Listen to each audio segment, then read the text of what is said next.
नमस्कार दोस्तों, स्वागत है आपका हमारे चैनल में, जहां हम सुनाते हैं महाभारत और प्राचीन ग्रंथों की अद्भुत, रहस्यमयी और प्रेरणादायक कथाएं। अगर आप भी भारतीय इतिहास और धर्म ग्रंथों से जुड़ी ऐसी ही सच्ची कहानियां सुनना चाहते हैं, तो अभी सब्सक्राइब कर लीजिए और घंटी का बटन दबाना न भूलें, ताकि हमारी अगली कहानी सबसे पहले आप तक पहुंचे। दोस्तों, आज हम बात करेंगे महाभारत के उस प्रसंग की जिसने महान दानवीर कर्ण की किस्मत बदल दी। क्या आप जानते हैं धरती माता ने कर्ण को श्राप क्यों दिया था?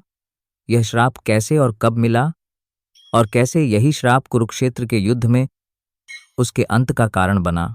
चलिए चलते हैं समय की धारा में पीछे, महाभारत के उस युग में जहां एक छोटी सी घटना ने एक महान योद्धा का भाग्य तय कर दिया। अंग देश के महाराज दानवीर कर्ण अपनी उदारता और पराक्रम के लिए पूरे आर्यावर्त में प्रसिद्ध थे। कोई भी उनसे खाली हाथ नहीं लौटता था। एक दिन राज्य भ्रमण के दौरान कर्ण ने सड़क किनारे खड़ी एक छोटी लड़की को रोते हुए देखा। उसके सामने टूटा हुआ मटका और मिट्टी में बिखरा घी पड़ा था। कर्ण ने पास जाकर पूछा, बेटी, क्यों रो रही हो? लड़की ने आंसू पोंछते हुए कहा, माता ने मुझे यह घी घर ले जाने को दिया था, लेकिन मटका गिर गया।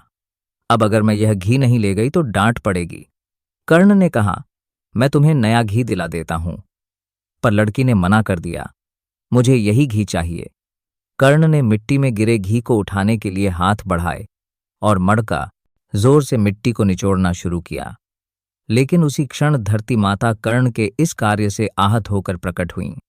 धरती हल्की सी कांपी और वहां से एक तेज प्रकाश फैलते हुए धरती माता प्रकट हुईं।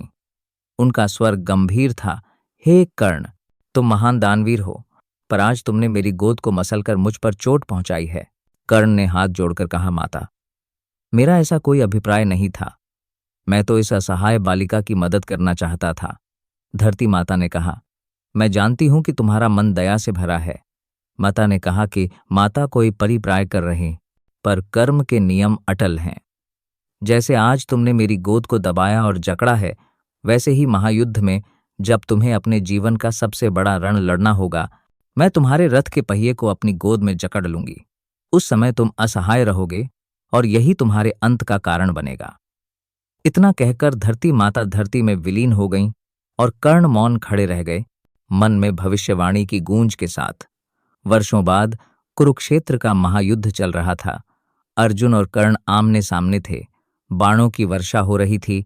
दोनों योद्धा बराबरी से लड़ रहे थे। तभी कर्ण के रथ का एक पहिया अचानक कीचड़ में धंस गया। कर्ण ने पूरी ताकत से लगाम खींची, पर पहिया और जकड़ता गया। उसे तुरंत याद आया धरती माता का श्राप। कर्ण ने अर्जुन को रोकते हुए कहा, अर्जुन, धर्म कहता है कि असहाय को नहीं मारा जाता। मुझे पहिया निकालने दो, फिर युद्ध होगा। श्री कृष्ण मुस्कुराए, पार्थ, याद है जब अभिमन्यु निहत्था था, तब कर्ण ने भी युद्ध रोका नहीं था। आज वही फल उसे मिल रहा है। अर्जुन ने गांडीव उठाया, डोर खींची, बाण निकला और अगले ही पल कर्ण भूमि पर गिर पड़ा। धरती माता का श्राप, ब्राह्मण का श्राप और परशुराम का श्राप तीनों एक साथ पूरे हुए और महाभारत के इतिहास में कर्ण की गाथा अमर हो गई।